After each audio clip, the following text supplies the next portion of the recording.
धीरज क्या कहना चाह रहे हो, समझ नहीं आया, तुम्हारा पॉइंट नहीं समझ में आया मुझे। Good evening everyone, good evening.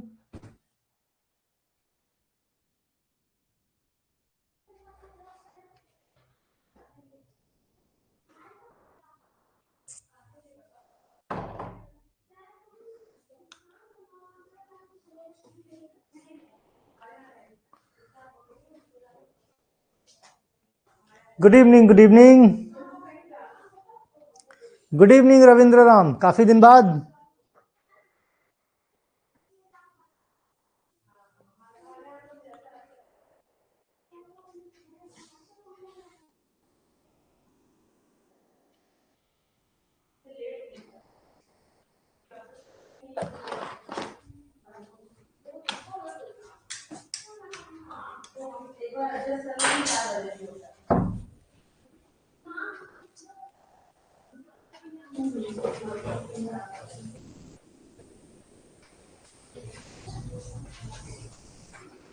हाँ शायद हो सकता है फ्री हो, कोई वो नहीं है।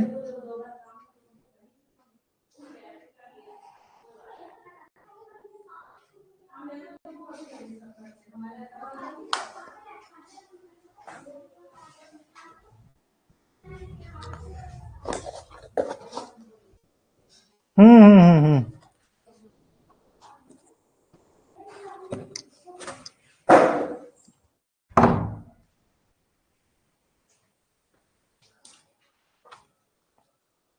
चलो भाई स्टार्ट करें। Digestive system, right. आज का topic lecture number 9 that is digestive system means अब डाइजेस्टिव सिस्टम के बारे में हम लोग बात करेंगे, कई सारी चीजें। Yes, human digestive system. Human digestive system means complete alimentary canal. कहां से स्टार्ट होता है? माउथ से। डाइजेशन कहां से स्टार्ट होता है? माउथ से। सबसे पहली बार डाइजेशन आपकी बॉडी में कहां पे होता है? माउथ में, है ना। ठीक, एलिमेंट्री कैनाल की बात की जाए, पूरा एलिमेंट्री कैनाल, भाई एलिमेंट्री कैनाल तुमको पता है कि माउथ से शुरू होता है और एनस पे खत्म होता है। ये तुम्हारा एलिमेंट्री कैनाल है। ठीक, अब डाइजेशन की बात की जाए, माउथ में डाइजेशन होता है। उसके बाद दूसरा टॉपिक क्या है? दूसरा टॉपिक क्या है? फेरिंग्स, है ना। दूसरा टॉपिक क्या है? फेरिंग्स। फेरिंग्स ये क्या है? बेसिकली माउथ में तुमने खाना खाया, मुंह में तुमने खाना खाया,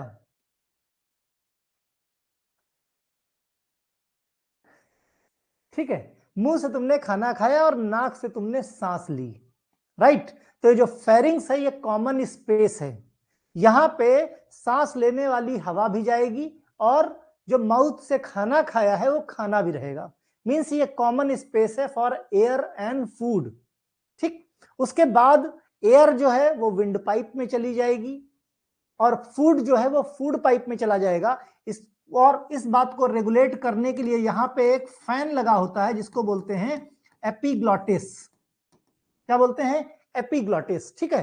फेरिंग्स के बाद एक पाइपलाइन होती है, फेरिंग्स के बाद एक पाइपलाइन होती है जिसको बोलते हैं इसोफेगस। इसोफेगस ये सिर्फ एक फूड पाइप है, राइट। ये सिर्फ एक फूड पाइप है, यहां पे किसी तरह का कोई डाइजेशन नहीं होता, ठीक है, यहां कोई भी डाइजेशन नहीं होता। ये सिर्फ और सिर्फ ओरल कैविटी को स्टमक से जोड़ने का काम करती है, ओरल कैविटी को स्टमक से जोड़ने का काम करती है, राइट। स्टमक में तुम्हारे प्रोटीन का डाइजेशन होता है ना, प्रोटीन का डाइजेशन होता है, कई सारे एंजाइम एक्टिवेट होते हैं, राइट। उसके बाद स्मॉल इंटेस्टाइन, है ना, स्मॉल इंटेस्टाइन, इसके 3 पार्ट होते हैं जिसमें पैंक्रियाटिक जूस आता है और मैक्सिमम डाइजेशन और मैक्सिमम एब्जॉर्प्शन कहां पे होता है? स्मॉल इंटेस्टाइन में। इसके बाद लार्ज इंटेस्टाइन, लार्ज इंटेस्टाइन, यहां पे कोई एंजाइमेटिक रिएक्शन नहीं, कोई डाइजेशन की रिएक्शन नहीं होती है, यहां पे जो है क्या होता है? वाटर का एब्जॉर्प्शन होता है। वाटर का एब्जॉर्प्शन होता है लार्ज इंटेस्टाइन में, लेकिन लार्ज इंटेस्टाइन में बहुत सारे बैक्टीरिया होते हैं जो फर्मेंटेशन करते हैं, खाने को सड़ा देते हैं, है ना, खाने को सड़ा देते हैं, तो उससे वो बहुत सारे इसेंशियल न्यूट्रिएंट्स निकालते हैं। बाकी लार्ज इंटेस्टाइन में और कोई डाइजेशन नहीं है, लार्ज इंटेस्टाइन में सिर्फ पानी का एब्जॉर्प्शन होता है। ठीक है, जो अनडाइजेस्टेड पार्ट रह गया, भाई देखो जितना डाइजेशन हो गया वो तो चला गया आपके स्मॉल इंटेस्टाइन के में एब्जॉर्ब होके ब्लड में चला गया। ठीक है, जो अनडाइजेस्टेड रह गया लार्ज इंटेस्टाइन में पानी का थोड़ा बहुत एब्जॉर्प्शन हुआ, उसके बाद वो कहां पहुंच जाता है, रेक्टम में पहुंच जाता है। कहां पे, रेक्टम में पहुंच जाता है, और रेक्टम में ये स्टोर्ड रहता है। ठीक है, जब यहां पे मटेरियल ज्यादा हो जाता है तो प्रेशर आता है और फिर एनस के थ्रू बॉडी से वेस्ट या अनडाइजेस्टेड मटेरियल बाहर चला जाता है। इस तरीके से पूरा प्रोसेस हम लोग देखने वाले हैं। तो एक एक कैविटी डिस्कस करेंगे, माउथ भी डिस्कस करेंगे, फेरिंग्स भी डिस्कस करेंगे, इसोफेगस भी, stomach, small intestine, large intestine, rectum और एनस, प्लस साथ में कुछ एक्सेसरीज ग्लैंड। रेक्टम क्या होता है? रेक्टम एक तरह का गोडाउन है जहां पे अनडाइजेस्टेड मटेरियल स्टोर्ड रहता है। हर किसी को भाई लार्ज इंटेस्टाइन में ज्यादा देर तक वेस्ट मटेरियल रहता नहीं, वो आगे पेरिस्टाल्टिक मूवमेंट से बढ़ा देता है। तो जो पॉटी होती है शरीर के अंदर स्टोर्ड रहती है रेक्टम में, समझ गए, रेक्टम में। ठीक, जब कभी प्रेशर फील होता है कि नहीं अब पॉटी जाए बिना काम चलेगा नहीं है, तो वो प्रेशर कहां फील होता है, यही रेक्टम में फील होता है। ठीक, और अगर ज्यादा पानी वानी नहीं पीते हो तो जितना कुछ पानी है वो लार्ज इंटेस्टाइन में क्या हो गया, लार्ज इंटेस्टाइन में एब्जॉर्ब हो गया। उसके बाद ड्राई मटेरियल यहां पे पहुंचा, तो जब ड्राई मटेरियल यहां पे पहुंचा तो फिर इसको बाहर निकालने में ज्यादा समय लगता है, समझ गए। तो रेक्टम क्या है, स्टोर, एक तरह का गोडाउन कह सकते हो, यहां पे स्टोरेज रहता है वेस्ट मटेरियल का।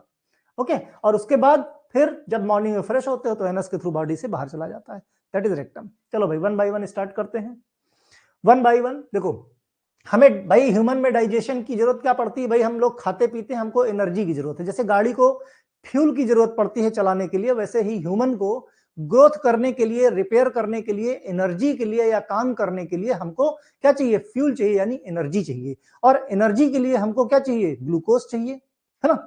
तो मसल्स के लिए हमको अमीनो एसिड चाहिए, प्रोटीन चाहिए। ठीक, तो इन सब चीजों के लिए हम फूड लेते हैं, क्या लेते हैं, फूड लेते हैं। फिर कहोगे हम वाइटामिन वगैरह भी खाते हैं, बहुत सारे जो वाइटामिन होते हैं वो एंजाइम्स को एक्टिव करने में काम करते हैं। भाई ये जो डाइजेशन है हमारी बॉडी में, दो तरीके से डाइजेशन होता है, एक तो तुम्हारा केमिकल डाइजेशन होता है, एक मैकेनिकल डाइजेशन होता है। मैकेनिकल, जैसे माउथ की बात करें, स्टार्ट करें माउथ से, तो माउथ में आपके मैकेनिकल और केमिकल दोनों डाइजेशन होता है। जब तुम रोटी को खाते हो या चावल को खाते हो या कुछ भी खाते हो तो दांत उसको क्या करते हैं, क्रश कर देते हैं।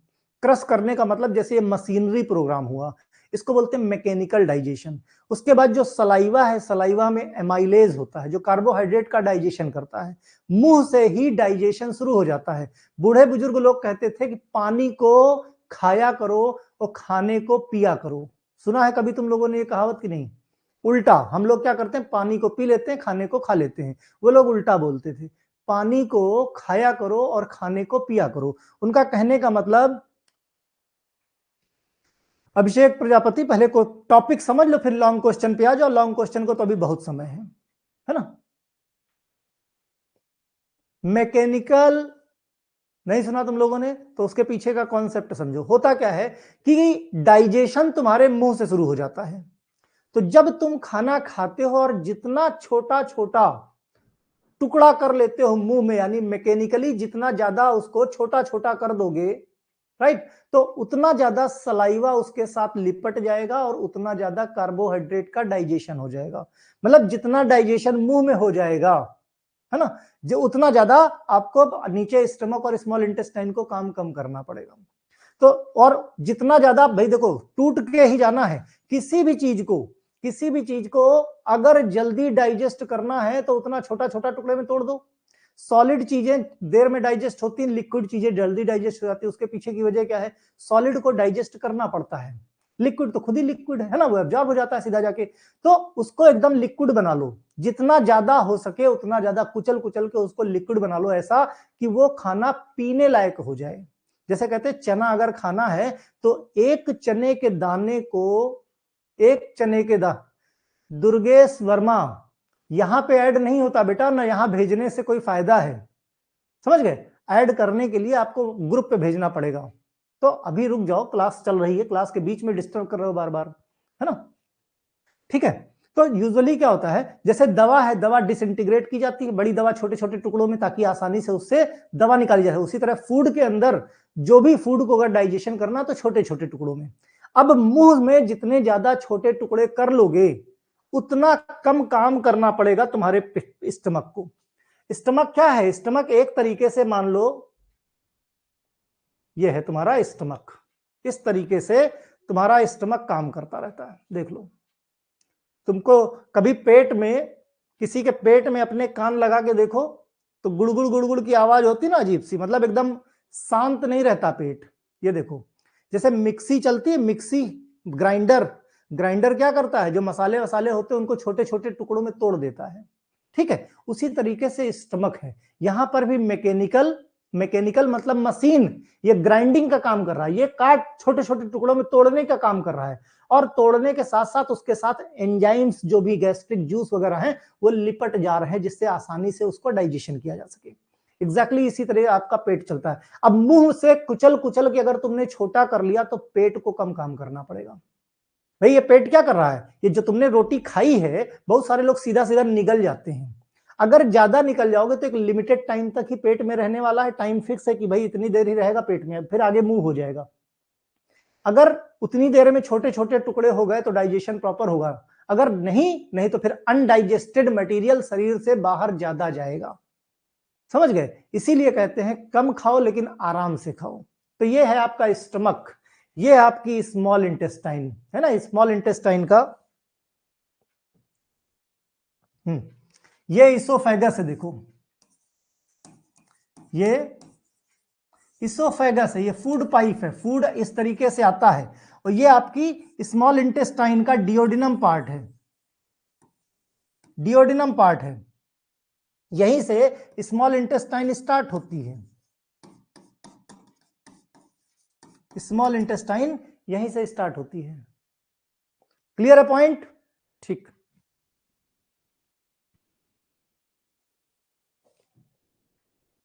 ओके, चलो भाई।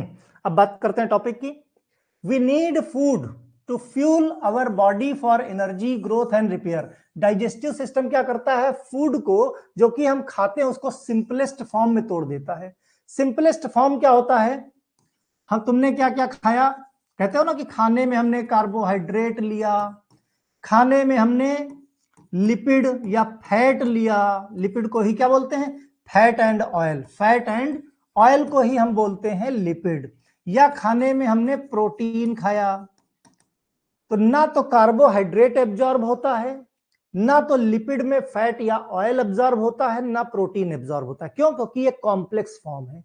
ये क्या करते हैं, जब छोटे छोटे टुकड़ों में अपने सिंपलर फॉर्म में कार्बोहाइड्रेट जब टूट टूट के ग्लूकोज बन जाता है ना, टूट टूट के ग्लूकोज बन जाता है, तो ग्लूकोज स्मॉल इंटेस्टाइन से एब्जॉर्ब हो जाता है। ठीक, लिपिड तुम्हारा फैटी एसिड में कन्वर्ट हो जाता है ना, फैटी एसिड मिलके लिपिड बनते हैं, फैटी एसिड और ग्लिसरॉल मिलके क्या बनता है, लिपिड बनता है। तो लिपिड फिर छोटे टुकड़े, छोटे छोटे टुकड़ों में फैटी एसिड में कन्वर्ट हो जाता है, तो जाके एब्जॉर्ब हो जाता है। ठीक है, प्रोटीन किससे बना है, प्रोटीन अमीनो एसिड से मिलकर बना है, अमीनो एसिड से। यानी जो भी जिस चीज में भी प्रोटीन है, कहते हैं सोयाबीन में प्रोटीन बहुत होता है, राइट? तो सोयाबीन जब खाओगे तो प्रोटीन टूटेगा अमीनो एसिड में, और जब अमीनो एसिड में टूटेगा तभी जाके स्मॉल इंटेस्टाइन से एब्जॉर्ब होगा। लिपिड फैटी एसिड में टूटेगा तभी एब्जॉर्ब होगा। अगर नहीं तोड़ पाया, नहीं तोड़ पाया तो फिर वो एब्जॉर्ब नहीं होगा, फिर वो बॉडी से पॉटी के थ्रू निकल जाएगा। भाई शरीर में अनडाइजेस्टेड मटेरियल भी होता है ना, जितना डाइजेशन होके एब्जॉर्ब हो जाएगा वो ब्लड में चला जाएगा, ठीक है, और जितना एलिमेंट्री कैनाल में रह जाएगा वो पॉटी के थ्रू बाहर चला जाएगा, समझ गए? तो कार्बोहाइड्रेट, प्रोटीन, लिपिड, जो खाते हो ये जब सिंपलेस्ट फॉर्म में होगा, मींस ये डाइजेशन का मतलब ही होता है छोटे छोटे टुकड़ों में टूटना तोड़ना। डाइजेशन, भाई किसी चीज का डाइजेशन करना है तो डाइजेशन का मतलब ही होता है बड़ी चीज को छोटे छोटे टुकड़ों में तोड़ देना, यानी डिसइंटीग्रेट कर देना, सिंपलेस्ट फॉर्म में कन्वर्ट कर देना जिससे वो एब्जॉर्ब हो जाए। तो कार्बोहाइड्रेट का डाइजेशन तब माना जाता है जब ग्लूकोज में कन्वर्ट हो जाए। फैट को छोटे छोटे simplest form fatty acid, protein का सिंपलेस्ट फॉर्म अमीनो एसिड, यही डाइजेशन है। प्रोटीन को अमीनो एसिड में कन्वर्ट करना मींस वो अपने सिंपलेस्ट फॉर्म में कन्वर्ट हो जाए, उसी को हम बोलते हैं डाइजेशन। ठीक है, उसी को बोलते हैं digestion. Broken down food is absorbed into the blood stream from the small intestine and nutrient are carried each cell in body। जो कुछ तुम खाते हो जो प्रॉपर डाइजेशन हो जाता है, डाइजेशन होने के बाद स्मॉल इंटेस्टाइन में वो एब्जॉर्ब हो जाता है। स्मॉल इंटेस्टाइन में एब्जॉर्ब होने के बाद कहां गया, वो चीज ब्लड में चली गई। जब आपके ब्लड में कोई चीज जाती है तभी आपकी बॉडी की सभी सेल उसका इस्तेमाल कर पाती हैं। चाहे तुम जितना खा लो, अगर वो चीज ब्लड में नहीं पहुंच पाई तो वो आपकी बॉडी की जो सेल्स है उसका इस्तेमाल नहीं कर पाएंगी। क्लियर कट जान लो, राइट। चाहे तुम जितना ठूस लो ऊपर तक, अगर ब्लड में पहुंचा यानी उसका एब्जॉर्प्शन प्रॉपर हुआ तभी, अदरवाइज एलिमेंट्री कैनाल के थ्रू फूड बाहर चला जाएगा। तो डाइजेशन किस तरीके का प्रोसेस है, digestion mechanical and biochemical, mechanical and biochemical process है या केमिकल प्रोसेस है। क्योंकि लिविंग बीइंग के अंदर चल रहा, बॉडी के अंदर चल रहा, इसलिए उसको बोलते हैं बायोकेमिकल। मैकेनिकल का मतलब होता है छोटे छोटे टुकड़ों में तोड़ना। मैकेनिकल डाइजेशन का मतलब होता है involve the physical breakdown of food. Physical breakdown of food जैसे हम लोग क्या है ओरल कैविटी में करते हैं, स्टमक में उसको तोड़ते हैं। तो कहां कहां होता है, किस तरह से mechanical digestion occurs the following location. Mouth में होता है, ठीक है। माउथ में कहा, टीथ, टंग और पैलेट की मदद से। भाई टीथ का भी रोल होता है और ऊपर नीचे जो पैलेट्स होते हैं, तारू जिसको बोलते हैं ना, ऊपर और नीचे के, प्लस दांत है ना, इसकी मदद से उसको हम छोटे छोटे टुकड़ों में तोड़ते हैं। इसोफेगस क्या काम करता है, इसोफेगस पेरिस्टेल्टिक मूवमेंट करता है। पेरिस्टेल्सिस क्या होती है, इसोफेगस तुम्हारा फूड पाइप होता है। इसोफेगस तुम्हारा फूड पाइप होता है, ठीक है। ये जो है ये तुम्हारा इसोफेगस है, ठीक।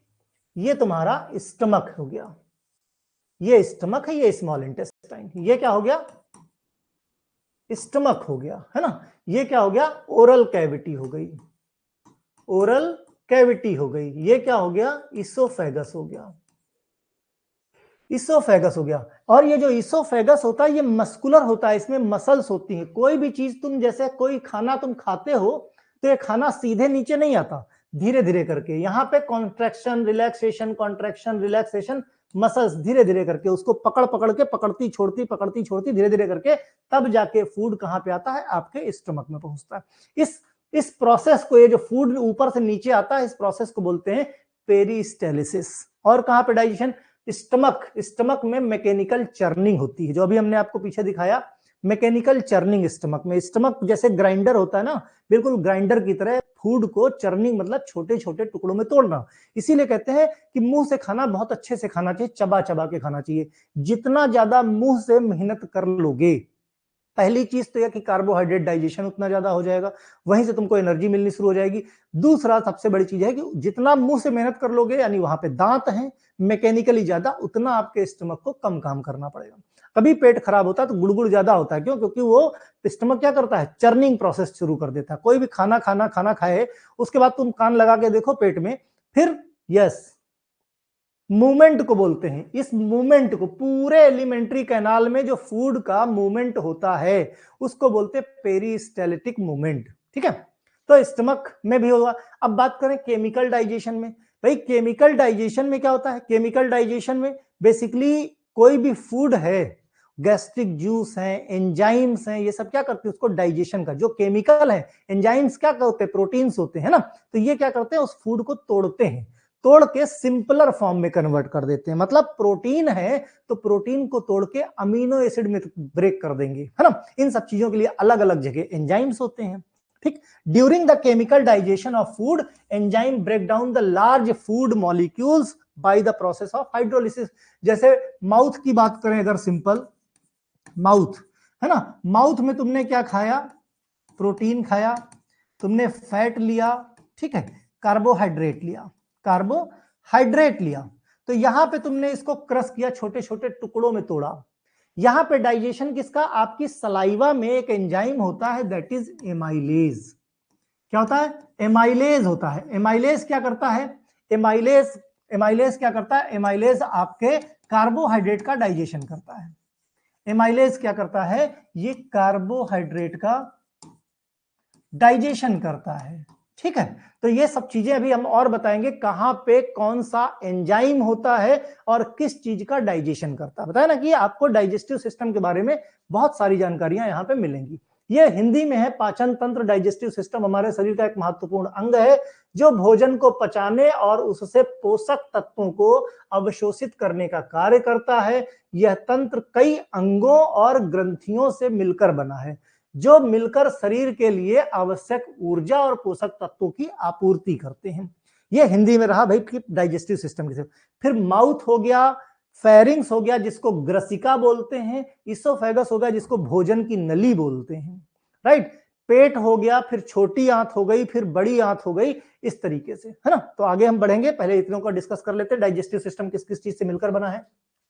डाइजेस्टिव सिस्टम की बात करें तो सबसे पहले माउथ आता है, फिर फेरिंग्स आता है, फिर इसोफेगस जिसको फूड पाइप बोलते हैं, स्टमक जिसको पेट बोलते हैं, स्मॉल इंटेस्टाइन जिसको हम क्या बोलते हैं, छोटी आंत बोलते हैं, लार्ज इंटेस्टाइन जिसको हम बड़ी आंत बोलते हैं। ये तो तुम्हारा डाइजेस्टिव सिस्टम है, इन चीजों से मिलकर बना है। लेकिन इसके अलावा भी कुछ है, इसके अलावा भी कुछ है जो मदद करता है, जो डाइजेस्टिव सिस्टम का पार्ट नहीं है लेकिन डाइजेशन जरूर करता है ना। जैसे डाइजेस्टिव सिस्टम, ये एलिमेंट्री कैनाल के पार्ट हुए। तो डाइजेस्टिव सिस्टम में एलिमेंट्री कैनाल तुम्हारी है। एलिमेंट्री कैनाल के साथ साथ कुछ एक्सेसरी ग्लैंड्स हैं जिसको गैस्ट्रिक ग्लैंड बोलते हैं। कई बार एग्जाम में short note on accessory gland पूछ लेते हैं, या शॉर्ट नोट ऑन लीवर पूछ लिया, सलाइवरी ग्लैंड पूछ लिया, पैंक्रियाज पूछ लिया। तो एक्सेसरी ग्लैंड में क्या क्या है, ये एलिमेंट्री कैनाल का पार्ट नहीं है, ये एलिमेंट्री कैनाल का पार्ट नहीं, ये एक्सेसरीज ग्लैंड है ना। जैसे लीवर हो गया, पैंक्रियाज हो गया, सलाइवरी ग्लैंड्स हो गई। तो हम इनको भी डिस्कस करेंगे डाइजेस्टिव सिस्टम के साथ साथ, ठीक। ध्यान रहे, एक्सेसरी ग्लैंड कौन कौन सी होती है, मल्टीपल चॉइस क्वेश्चन में कई बार क्वेश्चन पूछा था, लीवर, पैंक्रियाज, सलाइवरी ग्लैंड। कई बार बच्चे सलाइवरी ग्लैंड को डाइजेस्टिव सिस्टम, जो एलिमेंट्री कैनाल का पार्ट समझ लेते हैं, तो एलिमेंट्री कैनाल का पार्ट नहीं, ये एक्सेसरी ग्लैंड है, ठीक है। जहां पे बात की जाएगी एलिमेंट्री कैनाल की, वहां पे ये एक्सेसरी ग्लैंड के तौर पे रहेंगी। ओके, अब सबसे पहले शुरुआत करते हैं माउथ की, यानी बक्कल कैविटी की। Buccal cavity, food start it's journey, यानी जो फूड तुम खाते हो, है ना, यस, किसी एक के बारे में भी लिखना हो सकता है या सबके बारे में भी लिखना हो सकता है, डिपेंड करता है एग्जामिनर क्वेश्चन किस तरीके से पूछता है। ओके, हाँ, बक्कल कैविटी या माउथ, यानी फूड जो है अपनी जर्नी यहीं से स्टार्ट करता है। कहां से, माउथ या ओरल कैविटी से। There are the many other organs contribute the digestion process, including क्या क्या, टीथ हो गया, सलाइवरी ग्लैंड हो गया और टंग हो गया। ये भी भाई, टीथ में कोई डाइजेस्टिव एंजाइम नहीं होता, लेकिन टीथ मैकेनिकल प्रोसेस, हमने कहा ना डाइजेशन क्या है, मैकेनिकल या मैकेनिकल और केमिकल, मैकेनिकल या बायोकेमिकल प्रोसेस, है ना। तो मैकेनिकली दांत वगैरह क्या करते हैं, मैकेनिकली उसको तोड़ने का काम करते हैं। और जो एमाइलेज है, जो सलाइवा के साथ एमाइलेज मिल जाता है, वो क्या करते हैं, वो कार्बोहाइड्रेट का डाइजेशन करते हैं, ठीक है। तो डाइजेशन में टीथ हो गया, सलाइवरी ग्लैंड हो गई, टंग, इनका भी अपना रोल होता है। जैसे टीथ की बात करें, teeth are the designed for the grinding of food particles. क्या है, grinding of food particle in small pieces. और सलाइवा क्या करती है, उस फूड को मॉइस्ट करने का काम करती है। Saliva before the tongue pushes the food into the pharynx, क्या करती है सलाइवा, इससे पहले कि फूड तुम्हारे फेरिंग्स में जाए, तुम्हारी ग्रसिका में जाए, फूड को क्या कर देते हैं, मॉइस्ट कर देते हैं, ठीक है। टंग की बात करें, मिक्स, टंग क्या करती है, मिक्सिंग का काम करती, फूड और सलाइवा को मिक्स कर देती है, ठीक। फिर एपिग्लॉटिस, इसी फ्लैप की बात कर रहे थे, जो फैन या फ्लैप लाइक स्ट्रक्चर की बात कर रहे थे। फेरिंग्स, हमने बताया आपको कि जो फेरिंग्स है, जो फेरिंग्स है,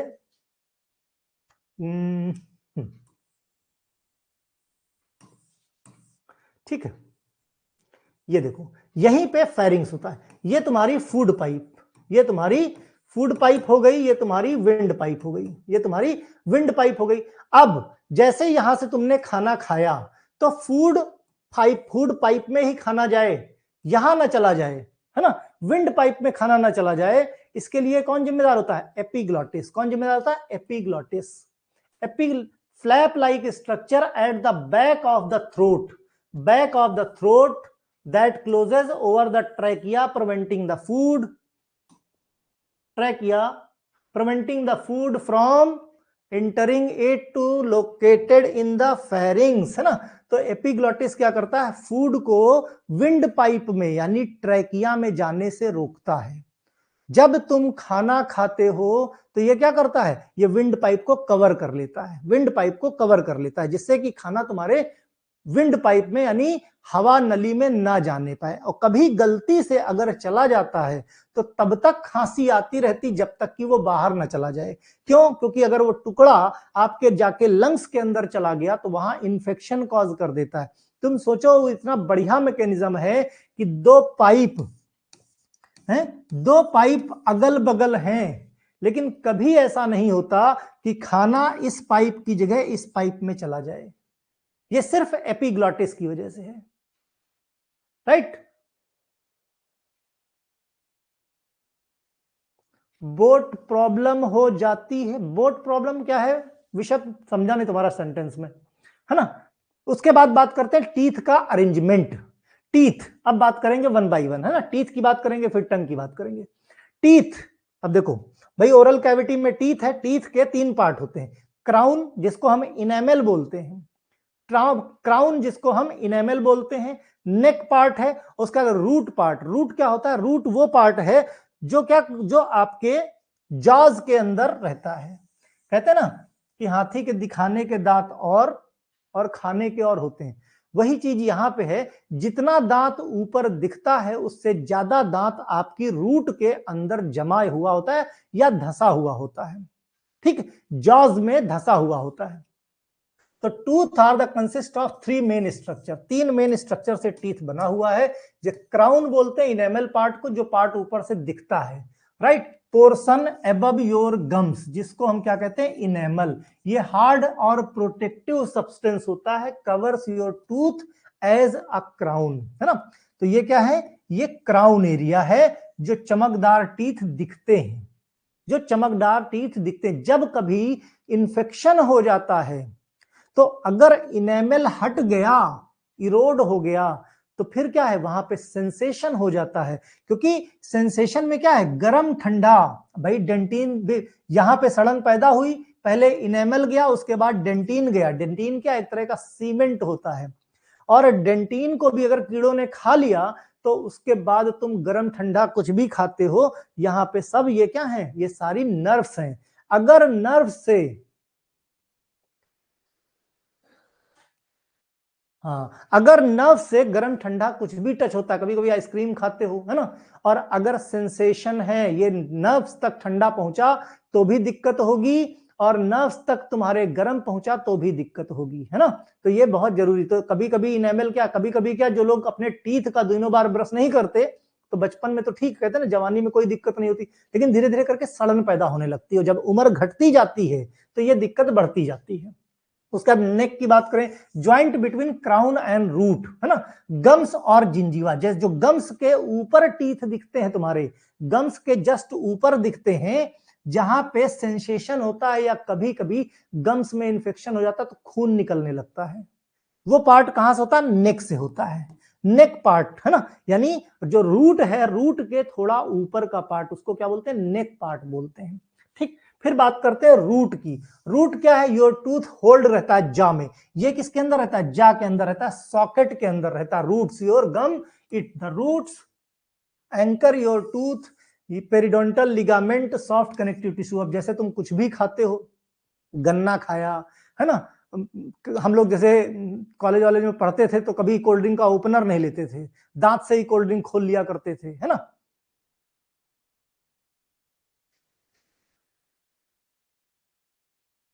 प्रशांत कुमार यार, है ना, ऐसे कमेंट बिल्कुल मत किया करो।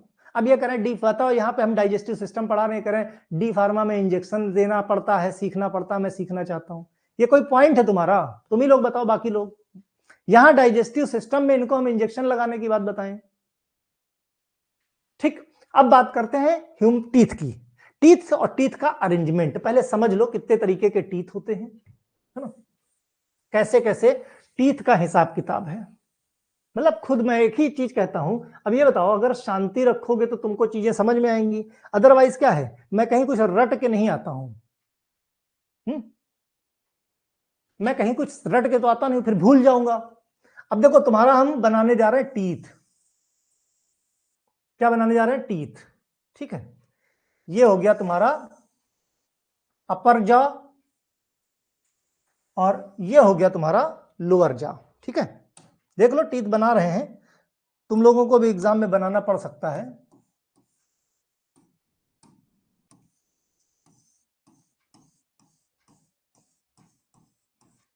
इसको हम 4 टुकड़े में तोड़ देंगे, 4 टुकड़े में, मतलब जितना इधर रहेगा उतना इधर रहेगा, उतना इधर उतना इधर, है ना। सबसे पहले टीथ, आपके 4 तरीके के टीथ हैं, ICPM, है ना, ICPM प्रधानमंत्री, IC और प्रधानमंत्री कह सकते हो। अब देखो आई का बोले तो यहां पे 2 टीथ इधर, ठीक है, 2 टीथ इधर, कितने हो गए? 4। ठीक है, 2 इधर और 2 इधर, ये क्या है? इंसीजन। तो एक तरफ कितने हैं? 2। उसके बाद कैनाइन की बात करें, कैनाइन क्या, जो चूहे जैसे होते हैं ना, नुकीले एकदम, चूहे जैसे काटने के लिए नुकीले एकदम, तो कैनाइन कितने हैं भाई? 1 है। ठीक, उसके बाद जो टीथ आता है ये कस्प शेप का है। कौन सा है? ये इस तरीके का है, इस तरीके का।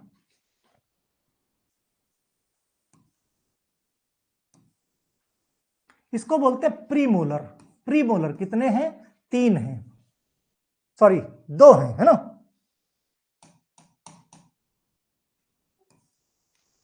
प्रीमोलर कितने? 2 हैं।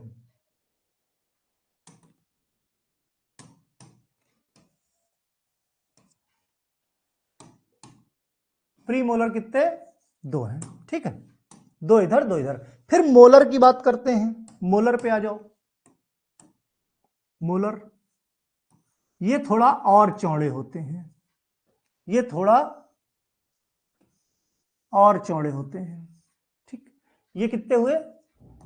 3 हुए। ठीक है, कितने हो गए टोटल? 2 + 1 + 2 + 3, कितने हो गए?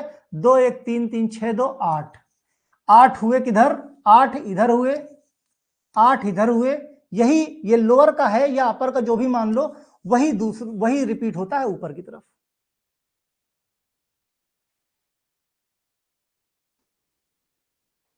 पॉइंट क्लियर है? कितने टीथ समझ में आया भाई? 8 इधर 8 इधर 8 इधर 8 इधर, तो कितने हो गए? 8 × 4, कितने दांत हो गए भाई? एक एडल्ट में कितने दांत? 32 दांत। एक एडल्ट में कितने दांत? 32। यहां तक क्लियर है? ठीक भाई, जो यह जितने इधर हैं भाई, कितने हो गए? देखो ध्यान से, ये क्या है? इधर नहीं समझ में आएगा।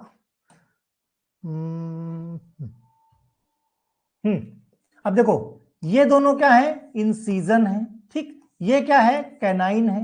ये दोनों क्या है? प्रीमोलर है। और ये तीनों क्या है? मोलर है। इसी तरीके से ये दोनों क्या है? इंसीजन। ये दोनों इंसीजर हैं। ये क्या है? कैनाइन है। ये क्या है? प्रीमोलर है। और ये तीनों क्या है? मोलर हैं। उसी तरीके से एक तरफ का है। ओके,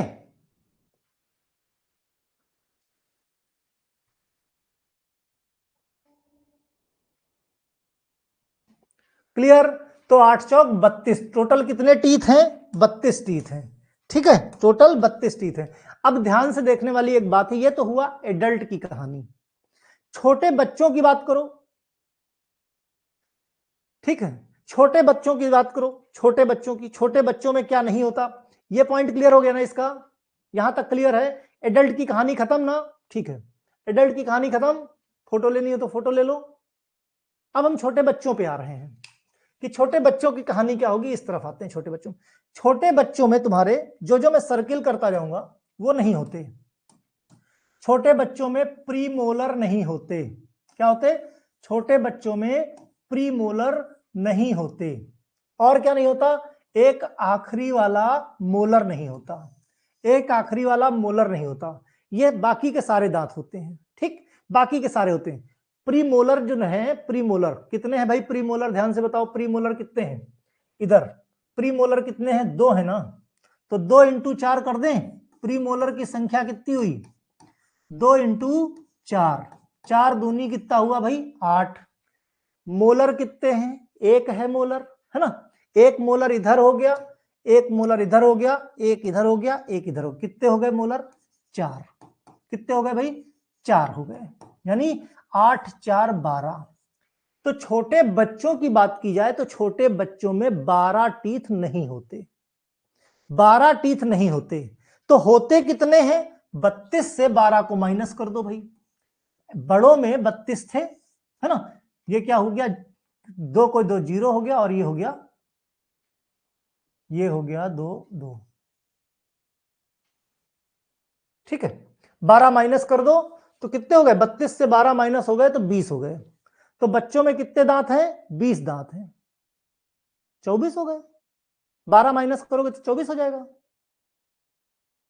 यानी 20 दांत जो हैं बच्चों में, वो 2 बार जीवन में 2 बार निकलते हैं।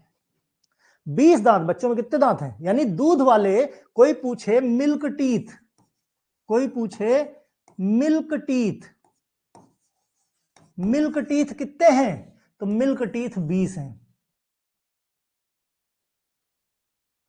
क्लियर है? मिल्क टीथ यानी दूध वाले दांत कितने हैं?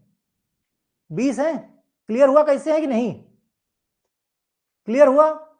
प्रशांत कुमार, तुम बार बार बेटा वही चीज कॉपी पेस्ट कर रहे हो, है ना। जिस दोस्त ने भी तुमको बताया उससे पूछ लो, यहां पे क्लास डिस्टर्ब करना अलाउड नहीं है। कितने चैप्टर पढ़ाया जा चुका है, क्या पढ़ाया जा चुका है, सभी सब्जेक्ट में कंटेंट में जाओ और सब कुछ यूनिट वाइज पढ़ा हुआ है। तुम बार बार खाली एक लाइन तुमने लिख ली है, उसी को तुम कॉपी पेस्ट कर रहे हो, और मेरे मना करने के बाद भी तुम्हारा रवैया यही है, ठीक। फिर बाकी कोई कंफ्यूजन है तो मेरा नंबर सबके पास है, 10 से 11 में मुझे फोन करो, मैं तुमको समझा दूंगा। अभी बताओ भाई, 32 दांत एडल्ट में, छोटे बच्चों में 20 दांत। क्वेश्चन कैसे पूछ सकते हैं? कितने दांत हैं जो जीवन में 2 बार आते हैं? क्या जवाब होगा तुम्हारा? हाँ वही बता रहा हूं मैं, 2 बार 3 बार समझा चुका, समझने का नाम ही नहीं ले रहा है बंदा।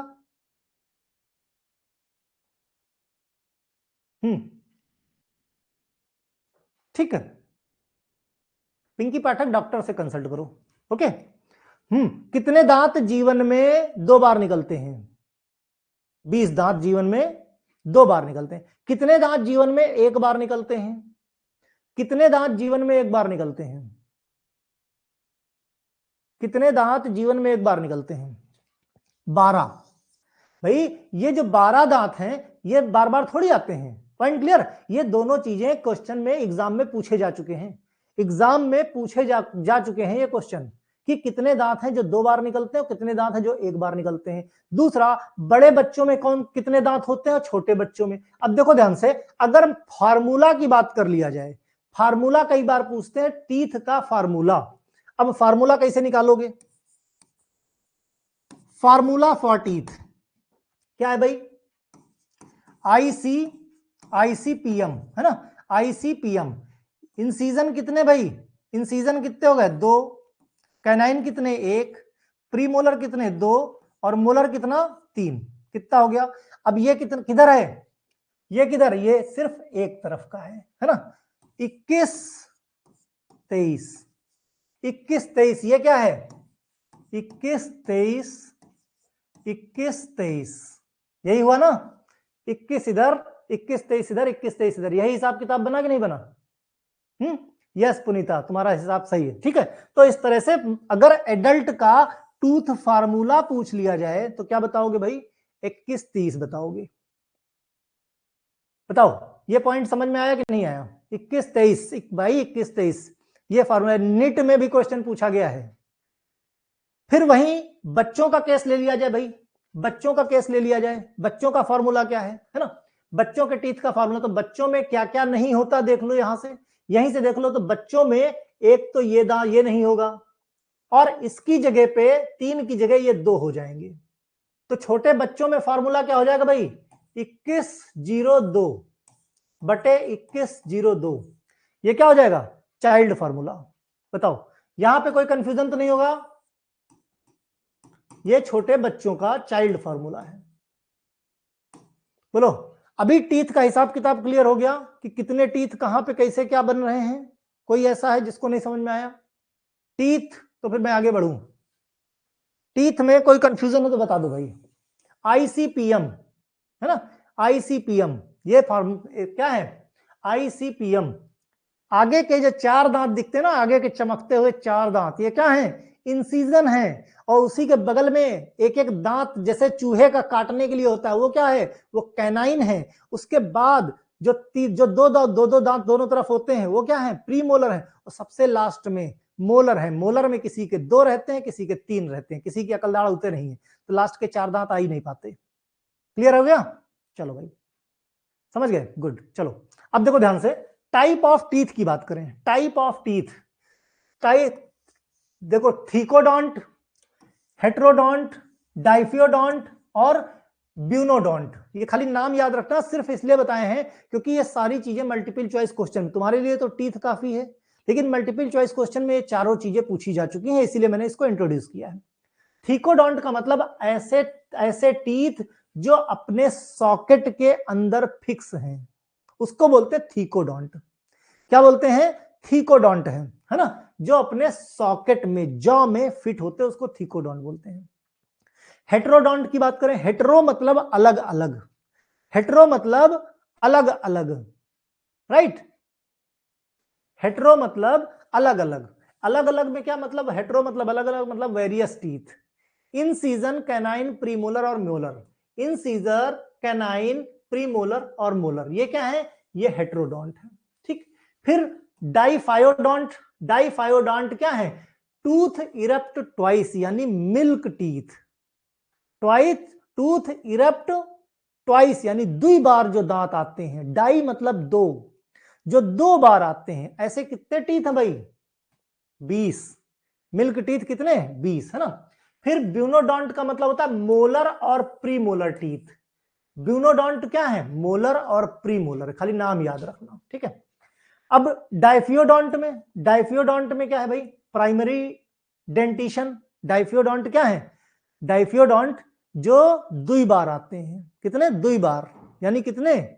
जो 2 बार आते हैं वो टीथ कितने हुए? 20। जो 2 बार आते हैं यानी मिल्क टीथ, उसको क्या बोलते हैं? डाइफायोडोंट। डाई मतलब 2, जो 2 बार आते हैं, ठीक है। इसको बोलते हैं डेसिडुअस। मिल्क टीथ का दूसरा नाम डेसिडुअस। ये टर्मिनोलॉजी याद रखना। और जो बच्चे हिंदी हिंदी बहुत कहते हैं ना, स्पेशल बैक का पेपर आया है, बच्चे यही कह रहे हैं कि फर्स्ट ईयर में हमने सर अंग्रेजी लिखी थी, पास हो गए, अब की गलती हो गई, हिंदी लिख के आ गए, सब बैक लग गई, स्पेशल बैक में भी बैक लग गई। तो जो शुद्ध हिंदी के पीछे पहले पहले आगाह कर रहा हूं, तुम्हारा बोर्ड खाली एक लिए चीज के लिए बैठा है, बैक लगाने के लिए, है ना। अगर गड़बड़ करोगे तो बैक लग जाएगी, इसलिए ध्यान रखना इन चीजों का, ठीक। तो बहुत ज्यादा हिंदी इस्तेमाल मत करना। हाँ, डेसिडुअस मतलब क्या होता है? मिल्क टीथ, या उन्हीं को बोलते हैं टेम्परेरी टीथ या रिप्लेसिंग टीथ, ठीक है। कितने होते हैं? इन सीजन, कैनाइन, प्रीमोलर और मोलर। 2 इंसीजर, कोई दिक्कत नहीं है। कैनाइन भी सेम जितना रहता है, लेकिन प्रीमोलर गायब रहता है। प्रीमोलर एक भी नहीं रहता, और मोलर 3 की जगह 2 रहते हैं, यानी कितने रहे? 20। कितने रहे? 20। 20 ऐसे दांत है जो 2 बार आते हैं। और छोटे बच्चों में अपसेंट क्या होता है, क्या नहीं होता? तो प्रीमोलर, प्रीमोलर 2 होते ना, तो वो अपसेंट है, प्लस मोलर अपसेंट है। टोटल कितने अपसेंट हो गए? 12। यानी छोटे बच्चों में दांत कितने 20, और कौन से नहीं है, प्रीमोलर और थर्ड वाला मोलर नहीं है। पूछते हैं ना कि कौन कौन सा दांत छोटे बच्चों में नहीं होता, तो प्रीमोलर और मोलर में कौन सा नहीं होता, तो 3 मोलर होते हैं ना, 3 मोलर होते हैं ना, 3 मोलर, ये फर्स्ट मोलर, ये सेकंड मोलर और ये थर्ड मोलर। तो ये थर्ड मोलर छोटे बच्चों में एब्सेंट होता है। क्लियर है पॉइंट? ठीक। फिर सेकेंडरी डेंटिशन की बात करें, सेकेंडरी भाई कितने होते हैं बड़ों में, बड़ों में 32 दांत होते हैं, डेसिडुअस आपके 20 हो गए। ठीक। मोनोफायोडांट जो जीवन में खाली 1 टाइम आते हैं, वंस इन अ लाइफ, ये वो दांत हैं जो जीवन में खाली एक बार आते हैं, यानी दूध वाले नहीं, परमानेंट टीथ। कितने होते हैं 12। इन 12 में क्या क्या है, इन 12 में क्या है, प्रीमोलर है और एक थर्ड वाला मोलर है, थर्ड वाला मोलर और प्रीमोलर है। बताओ भाई, दांत की कहानी पूरी तरीके से समझ में आई कि नहीं तुमको? टीथ टॉपिक क्लियर हुआ कि नहीं? खाली इतना बताओ, टीथ क्लियर हुआ कि नहीं? बोलो, टीथ क्लियर हुआ? देख लो, इसी तरीके से टीथ है तुम्हारा, इसी तरीके से टीथ निकलते हैं। टीथ टॉपिक में कोई डाउट हो तो बताओ। टीथ में किसी तरह का कुछ भी डाउट हो तो बताओ मुझे। क्लियर? चलो भाई, इसी तरह निकलते हैं ना दांत। अब काम देख लो भाई, हेट्रोडोंट वेरियस टाइप के, जैसे इंसीजर की बात करें, इंसीजर क्या करते हैं, ये कटिंग ऑफ फूड, फूड को छोटे छोटे टुकड़ों में तोड़ने के लिए करते हैं ना। फिर कैनाइन की बात करें, कैनाइन होल्ड करके रखते हैं। कैनाइन क्या करते हैं, दांत को होल्ड, जैसे कुछ भी काटना होता है ना, जैसे कुछ भी काटना होता है तो क्या करते हो, आगे वालों से दांत से काटते हो, एप्पल है, अमरूद है, आगे वाले से ही काटते हो नहीं काटते हो? ठीक है, तो इस कैनाइन क्या करता है, ग्रिप या टियर, चीरने में या ग्रिप करने में मदद करता है। कौन? कैनाइन। कैनाइन मींस काटने और होल्ड करने में। उसके बाद प्रीमोलर की बात करें, कौन सा? प्रीमोलर, जिसमें कस्प होते हैं। प्रीमोलर क्या करता है, क्रसिंग और ग्राइंडिंग का काम करता है। प्रीमोलर, पीछे वाले काटते कम है, राइट? पिंकी पाठक बताया ना मैंने, इसके लिए डॉक्टर से मिलो, है ना, डॉक्टर बता पाएगा एक जगह पे 2 दांत क्यों हो जाते हैं। ये पढ़ने वाला टॉपिक नहीं, तुम्हारे सिलेबस में कहीं नहीं है बेटा। क्लियर? ठीक है। Premolar are also called as the bicusp. Bicusp बोले तो हमने बताया था आपको कैसे रहते हैं, इस तरीके से ये शेप रहता है ना, ये शेप थोड़ा बड़ा रहता है, जिससे क्रसिंग करने में मदद मिलती है। ये काहे के लिए रहते हैं, क्रसिंग और ग्राइंडिंग के लिए रहते हैं। उसका मोलर टीथ सिर्फ ग्राइंडिंग के लिए, मोलर टीथ काहे के, सिर्फ ग्राइंडिंग के लिए रहते हैं। ठीक है, तो ये दांतों के काम हो गए तुम्हारे। ये डेंटल फार्मूला है, डेंटल फार्मूला कई बार पूछते हैं। आईसी प्रीमोलर मोलर जो मैं बता चुका हूं, ये हाफ अपर जा है, ये हाफ लोअर जा है। ठीक है, हाफ अपर जा मतलब इस तरीके से होता है, ये इसको बोलते हैं हाफ अपर जा, ये हाफ लोअर जा। ठीक है, तो इसको बोलते हैं ना आईसीपीएम, इस तरीके से फॉर्मूला लिखा जाता है, आईसीपीएम आईसीपीएम। देखो आईसीपीएम आईसीपीएम कितना हो गया भाई, 21 23 21 23, कैसे 8 इंटू 2 8 इंटू 2, जो हमने अभी आपको समझाया है। गौरव एक बार में समझ आ गया, वेरी गुड वेरी गुड, है ना। तो बच्चों के केस में, छोटे बच्चों के केस में, बड़ों के केस में सारा का सारा डेंटल फार्मूला क्लियर है। अभी डेंटल फार्मूला में कोई दिक्कत नहीं ना, ये सारी चीजें जो है वही है जो हमने अभी आपको समझा दी है, वही चीजें हैं, कहीं कुछ भी नहीं है। ठीक, चलो भाई आगे बात करेंगे हम टंग की। कल बात करेंगे हम टंग। टंग टंग में क्या रहती है आपकी, टेस्ट बड्स रहती हैं, है ना। तो कल बात करेंगे टेस्ट बड्स की, प्लस जो उभार रहते हैं, है ना, उनके बारे में बात करेंगे टंग में। फिर फेरिंग्स की बात करेंगे, इसोफेगस की बात करेंगे, स्टमक की बात करेंगे। ये टॉपिक कल। क्लियर? ओके, चलो भाई पढ़ते रहो, बाकी कोई डाउट हो तो पूछ लेना ना। चलो भाई बाय, बाकी दोस्तों को शेयर करते रहो अपने, और इंटरेस्टिंग टॉपिक ऐसे ही पढ़ते रहो। जो पढ़ा दूंगा वो घुस जाएगा दिमाग में, गारंटी है। आज टाइम का पता ही नहीं चला। गुड।